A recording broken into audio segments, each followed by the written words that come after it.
ang masasama sa mga kapatid ko papuntang Dark Continent? Sagot naman ng matandang tagapagbalita ng hari ng Kakin Empire. Pasensya ka na, Prince Cherednich, pero hindi ko pwedeng sabihin kung ilan ang sasama hanggat hindi pa tapos ang ceremony natin. Dito mga kahisoka, ang ibig sabihin lang ni tanda dito ay kailangan muna nilang gawin ang seremonya nila bago nito sabihin ang lahat ng detalye patungkol sa pagdalayag nila kung ilan sila at kung sino ang masasama dito. Dagdag pa ng matanda, siya nga pala, kung sakaling merong isa sa inyo ang mamatay bago magsimula ang seremonya, ang contest na ito ay matitigil. Para sa mga hindi masyadong maintindihan, ang ibig sabihin niya lang dito ay kailangan hanggat hindi pa nag-uumpisa at natatapos ang seremonya, dapat ay walang magpapatayan sa kanilang magkakapatid o walang mamamatay sa kanila. Sana naintindihan nyo yung part na yan. Sabi pa ng matanda, ngayon, kapag ang lahat ay buhay pagkatapos ng seremonya na gagawin, ang paligsahan na ito ay nag-uumpisa na pagkatapos ng tunog ng sasakyang pandagat. Pag nag-uumpisa na ang paligsahan na ito, ay bahala na kayo kung paano nyo tatalunin ang kapwa nyo prinsipe. Basta isa lang ang pwedeng matira sa inyo ng buhay. Dito mga kahisoka, ang gusto lang ipahatid ng matanda sa ika-4 na prinsipe ay kahit ano ay pwede nilang gawin, kahit naman daya pa sila. Dahil ang mahalaga lang dito ay kailangan merong isang matitira para maging susunod na hari ng Kakin Empire. At dito ay nilabas na ni tanda ang nasa loob ng baul na dala niya. At ang sabi ni tanda na, ngayon, kung papayag ka sa mga kondisyon na yon, kailangan mong magpatak ng dugo dito. Pagkatapos, ipasok mo yung kamay mo dito sa bibig ng paso niya ito. At ngayon, kung sino ang matitirang buhay sa digmaan na ito, ay siya na ang papalit bilang hari ng Kakin Empire. At dito ay pinakita ang hari ng Kakin Empire na may 8 asawa at sinasabi na meron itong 14 na anak na legal na pwedeng magmana sa trono niya. At nasabi ng hari dito, wala namang ranking ang pagiging prinsipe, na kahit na ikaw ang naunang anak ko o ikaw ang huli, ay pwede ka pa ding magmana ng aking trono. Sa madaling sabi, lahat kayo ay pantay-pantay. At pagdating naman sa paligsahan ng ito, kahit ano pa ang iyong kasarian, basta tunay kitang anak ay pwede kang sumali. At dito ay pinakilala na ang lahat ng anak ng hari na si Nasubihoy Guru. Ang unang anak ay si Benjamin at ang kanyang nanay ay si Unma. Ang pangalawang anak naman ay si Camila at ang kanyang nanay ay si Dausul. Ang ikatlong prinsipe naman ay si Churay at ang kanyang nanay ay si Tatchuray.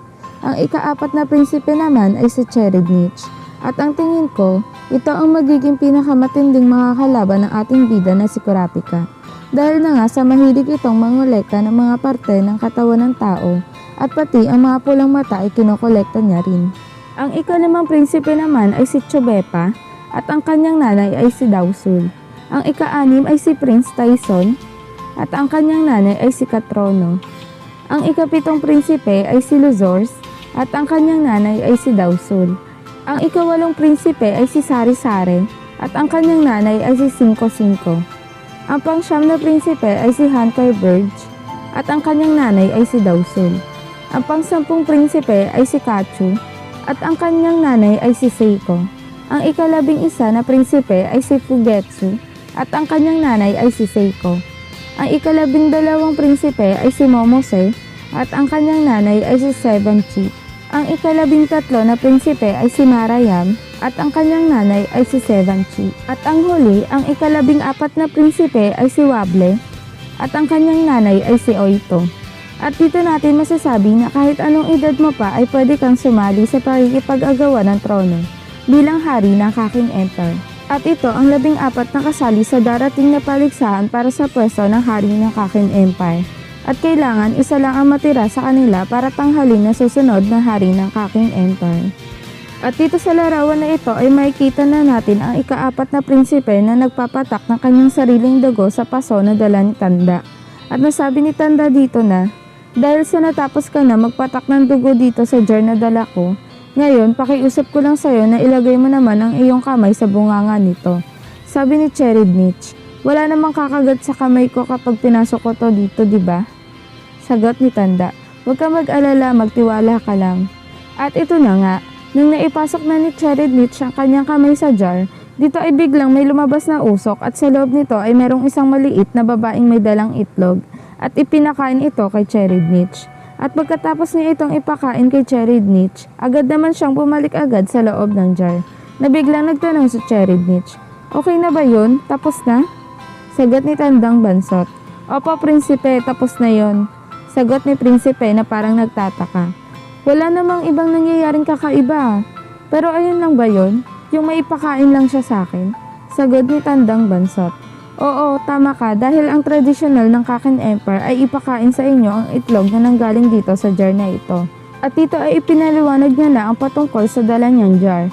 Ang jar na ito ay pinaniniwalaan na magbibigay ng kakaibang kapangyarihan sa mga totoong anak at sa mga sasali sa totoong prinsipe. Ang ibig sabihin lang nito ay ginagawa na talaga nila ito simula ng una pa lang ng Kakin Empire. At lahat ng mga nagpapatak at magpapasok ng kamay dito sa jar na ito ay bibigyan ng jar na ito ng malakas na kapangyarihan. At dito ay ipinakita na ang hari ng Kakin Empire at ipinaliwanag niya na dito ang patungkol sa jar na iyon. Nagawa ito ng pinakaunang hari ng Kakin Empire at ito ay ginawa na nilang tradisyonal at ninanapan nila ito. At ang abilidad ng jar na iyon ay nagbibigay siya ng kapangyarihan sa mga prinsipe. At ang kapangyarihan na ito ay bibigyan sila ng mga spirit beast na magpoprotekta sa kanila. At hindi alam ng mga prinsipe kung anong spirit beast ang ibibigay sa kanila. Pero ang spirit beast na yan ay magpo-form depende sa kung anong klaseng tao at kung anong klaseng ugali ang meron ka. Sa madaling salita, kung ikaw ay malakas, ay mas malakas din ang spirit beast mo. So kung ikaw ay mahina, ay siguradong mahina din ang makukuha mong spirit beast. Dagdag pa dito ng hari, at ang spirit beast na lalabas sa'yo ay yun din ang magiging basihan kung ikaw ba ay karapat-dapat na maging susunod na tagapagmana ng hari ng Kakin Empire. Dahil kung ikaw ay mahina, ay siguradong mahina din ang iyong spirit beast. At paniguradong hindi ka nararapat bilang susunod na hari ng Kakin Empire. Dahil madali ka lamang matatalo ng ibang kalaban. At dito ay pinakita na ang Nen Beast ng hari ng Kakin Empire. Siguro kaya ganito ang kanyang Nen Beast dahil na din ito sa kanyang pagkatao, dahil sa dami ng kanyang asawa at mga anak, kaya ganito ang itsura ng kanyang Nen Beast. At bumalik tayo sa Hunter Association na kung saan ay nandoon din ang Sojak at si Bianetero. At dito sa larawan na ito ay makikita natin na nag-uusap sila Misay at Bian dahil na nga sa tapos na ang pagpupulong na ginawa ni Misay sa 10 Sojak. Nang biglang nagsalita si Misay, "Bian, August 8, ayan ang araw ng pagpunta sa Dark Continent. So meron ka na lamang 35 days. Dito ay parang naiirita si Bianetero dahil na nga sa kumakain pa. Dagdag pa ni Misay, ngayon yung hari ng Kakin ay humihiling na palayain ka namin sa araw ng seremonya nila papunta sa Dark Continent. Dahil na nga sa ikaw pa rin ang itunuturing na bayani ng mga tao. So kailangan mong magsalita at kailangan kanilang makita bago sila maglayag papunta sa Dark Continent." Dagdag pa ni Misay, "Ngayon, sabihin mo na sa akin ang pangalan ng kasabwat mo dito sa mga Sojak. At kapag sinabi mo yan, ipinapangako ko sa iyo na papayagan kitang umattend sa seremonya na yan." Sagot ni Bian, "Alam mo, ikaw nagkakamali ka sa dalawang bagay. Ang una ay wala akong alam patungkol dyan sa sinasabi mong spy na yan. Ang pangalawa ay wala din akong pakialam sa seremonya na yan. At ayoko ng mga ganyan. Dahil kakain at matutulog lang ako dito ng 1 buwan at sasakay dyan sa Black Whale na yan. At magsasayang ng 2 buwan pa hanggang sa makadating sa Dark Continent." Dagdag pa ni Bian, "At huwag kayo mag-alala dahil tatahimik lang ako at hindi ako gagawa ng kahit na anong hakbang para tumakas. Para ito sa hari ng Kakin Empire. At hindi naman ako interesado sa mga pinagsasabi mo dahil interesado lang ako sa Dark Continent. At alam mo ba, na gusto kong tanggihan yung mga ino-offer mo na yan, na palayain ako para magsalita, pero para sa hari ay gagawin ko yan. At panigurado naman ako na papayagan nyo din ako na magsalita dyan sa seremonya ng hari. Dahil sa totoo lang, ako pa rin naman talaga ang pinaka-hero ng mga yan, kaya naman, kailangan kong pumunta dyan. At dahil sa B5 ay siguradong papayagan niyo ako pumunta dyan." At dito ay makikita natin na habang nag-uusap sila Bian at Misay, si Kurapika ay nanonood lamang sa CCTV. At gamit ang dowsing chain, inaalam niya din kung nagsisinungaling nga ba si Bian o hindi. At dito ay nasabi ni Kurapika kay Misay, yung mga pinagsasabi ni Bianetero, lahat yun ay totoo at wala siyang kasinungalingan na binanggit. Sagot ni Misay, "Ang ibig mong sabihin, hindi niya alam yung patungkol kay Sayu?" Sabi niya pa, "So si Pariston lang pala talaga ang may pakana nitong lahat." At lahat ng ginagawa ng grupo niya ay lahat yon ay utos lang ni Pariston at walang alam si Bian, ganun ba? Biglang sagot si Kurapika. Ang totoo lang niyan ay seryoso si Bian sa mga pinagsasabi niya at wala siyang ibang gagawin para sa Kakin Empire at tatahimik lamang siya. Sagot ni Misay. Kahit na wala siyang planong tumakas, parang napakatiwala niya naman sa sarili niya na wala talaga siyang balak tumakas. Pero pwede siyang maimpluwensyahan ni Pariston at ni Sayu. Sagot ni Kurapika. Ang sa tingin ko ay hindi mangyayari yon dahil ang pinakakontrata nito ni Bian sa Kakin Empire ay hindi ang mga tao doon sa Dark Continent. Ngayon, kapag tumakas yan ay panigurado masisira ang kanyang pangalan at ang kanyang kontrata dito sa Kakin Empire. Dagdag pa nito, at di ba na-highlight nga ni Bian Netero ang achievement na makukuha niyang Kakin Empire? Kaya naman panigurado ako na hindi yan gagawa ng kalokohan. At isa pa, kapag yan ay tumakas, ang B5 ay paniguradong gagawa yan ng paraan para pabalikin yung Blackwell sa Journey. So hindi na itutuloy ng B5 ang Journey kahit na masira pa yung relasyon niyan dyan sa Kakin Empire. Kaya naman, hindi talaga yung gagawa ng kalokohan si Bian para dyan sa hari ng Kakin Empire. Sagot ni Misay. Sa tingin ko nga tama ka. Sabi pa nito ni Kurapika. Kaya mas pinili ni Bian Netero na manahimik na lang. Ito ay alang-alang sa pangalan at karangalan, pati na rin sa kontrata niya dyan sa Kakin Empire. Dagdag pa ni Kurapika, katulad na lang ito nang hindi natin pwedeng huliin si Sayu basta-basta. Kasi pwedeng magkaroon ng kulo kapag hinuli natin siya agad. At baka magkaalaman agad na meron palang kasabot yan si Bian Netero dito sa Sojak. At dito na ipinaliwanag ni Kurapika ang patungkol sa abilidad ni Sayu. Sabi ni Sayu, meron akong 3 abilidad ng unggoy. Kaya kong magpalabas ng Nenbeast. Ang una, the Sea-Nut Monkey. Ang pangalawa, Hear-Nut Monkey. Ang pangatlo, Say-Nut Monkey. At kahit ang walang alam ay maaaring maintindihan ito. Ang ibig sabihin nito, kapag ikaw ay matagumpay na tinamaan ng aking Nenbeast, ay maaaring makuha ko ang iyong paningin, pandinig at pati na rin ang pananalita. At sigurado ako nagagana ito kay Bian Netero. Dagdag pa ni Sayu, ang totoo niyan ay ako talaga itong sabihin, lalo na't maaaring nandito ang kaaway. Ipapaliwanag ko lang, yung mga tao kasi kapag nawalan niya ng kahit isa sa kanyang pakiramdam ay panigurado magpapanik yan at kapag nagpanik na yan ay magiging halatado ang paggalaw niyan. Kaya naman mas madali ko na sila matatalo. Sabi pa nito, nakakatawa nga eh. Kasi ang mga hindi masyadong tinatabla nito ay ang mga enhancer. Pero sila pa yung mas madalas na magpanik kaya naman mas madali ko silang natatalo. At ang paggamit ko talaga dyan ay ganito. Kapag wala na ang mga pakiramdam ng kalaban ko, tsaka ko sila binubugbog ng todo hanggang sa matalo ko na sila. Ngayon, kapag ang abilidad ko ay kumalat talaga, ay sisiguraduhin ko mananagot talaga kayong lahat sa akin dahil sa inyo ko lang ito sinabi. At dito ay pinaliwanag niya kay Misay ang patungkol sa video na yon. Sabi ni Kurapika, ay ang mga abilidad ni Sayu ay totoong lahat ng yan at walang halong pagsisinungaling patungkol sa kanyang abilidad. Pero doon sa mga unang tanong mo patungkol sa personal info, iba ang takbo ng puso niyang si Sayu na talaga namang may tinatago siya at nagsisinungaling talaga siya. Ngayon, dito sa mga abilidad niya ay naging malaya ang kanyang puso na sabihin na sa wakas ay wala akong pwedeng itago. Kaya naman nasabi niya ng maayos kung ano ang abilidad niya. Kaya rin masasabi ko din na siya lang din talaga ang nasa panig ni Bian Netero. At yung iba kasi na natira ay halatang halata na kabado sila dahil alam nila na mayroong ispiya pero ilalabas pa din nila ang kanilang abilidad. So masyado silang maingat.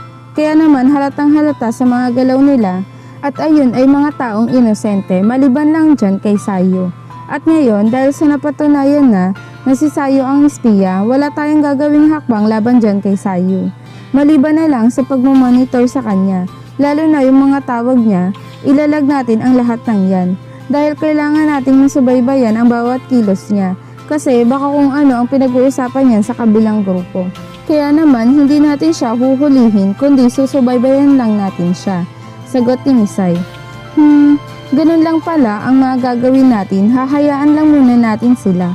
Dagdag pa nito, sige ganun na lang muna. Sa tingin ko, mas maganda naman yon at mas ligtas ang ganun.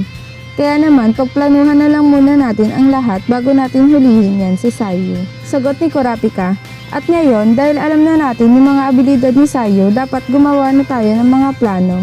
Dahil ito ang pinaka-advantage natin. Dahil hindi naman alam ng kalaban na alam na natin kung sino ang espiya. Dagdag pa ni Kurapika, ngayon, yung kaisipan ng kabilang side ay papatakasin nila si Vianetero pagdating doon sa Dark Continent. Kailangan natin mahuli yan si Sayo bago pa tayo makarating dito sa Dark Continent. Kaya naman, hindi pa tayo pwedeng kumilos ng maaga, kaya hahayaan na lang muna natin silang maglakbay kasi kapag maaga tayong kumilos, baka makahalata ang mga yan. At gumawa pa sila ng ibang way para mapatakas itong si Vianetero. Ang ibig sabihin ni Kurapika dito mga kaisuka, ay hahayaan na lang muna nila na magpakasaya itong mga ito habang nasa Black Whale sila. At kapag malapit na sila sa Dark Continent, doon lamang sila kikilos para huliin si Sayo. Dagdag pa nito, maganda sana kung meron tayong patunay na ipapakita sa kanila na si Sayo ang espiya. Sagot ni Misay, paano kung sakaling wala tayong makuhang ebidensya laban dyan kay Sayo na siya pala ang espiya? Ano ang sasabihin natin o ano ang gagawin natin? Sagot ni Kurapika, ayun talaga ang hihingiin kong pabor sa'yo. Ipaliwanag mo sa kanila ng mabuti. At kapag hindi sila pumayag, sabihin mo na talagang kasama ako sa paghuli kay Sayo. At yung mga paraan na ginamit ko para malaman ang katotohanan. Sagot ni Misay, naku, malaking problema yan. Tanong ni Kurapika, ha? Bakit naman? Dahil ba sa hindi mo sinabi sa kanila na uhulihin natin yung espiya? At nakipagtulungan ka sa isang baguhan na tulad ko? Sagot ni Misay, oo, sabihin na natin na kasama na din yun sa mga sinabi mo. Pero kasi ang sinabi ko sa kanila ay ang pinakagusto ko lang dito ay ang mahuli ang espiya at matapos na itong problema na ito.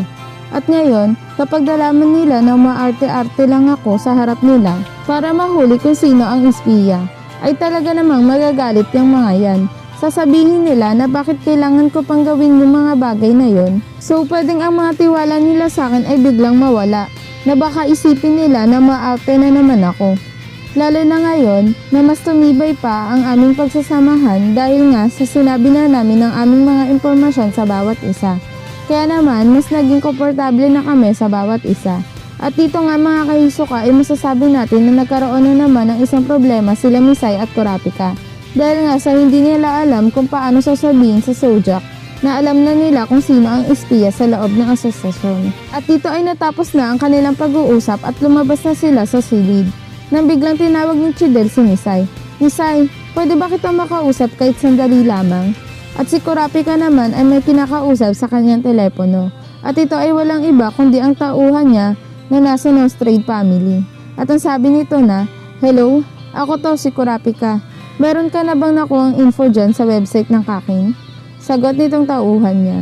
Yung mga prinsipe ng Kakin Empire ay naghahanap ng mga bagong bodyguard para maprotektahan sila sa mga panganib na kakaharapin nila sa pagsakay nila sa Black Whale.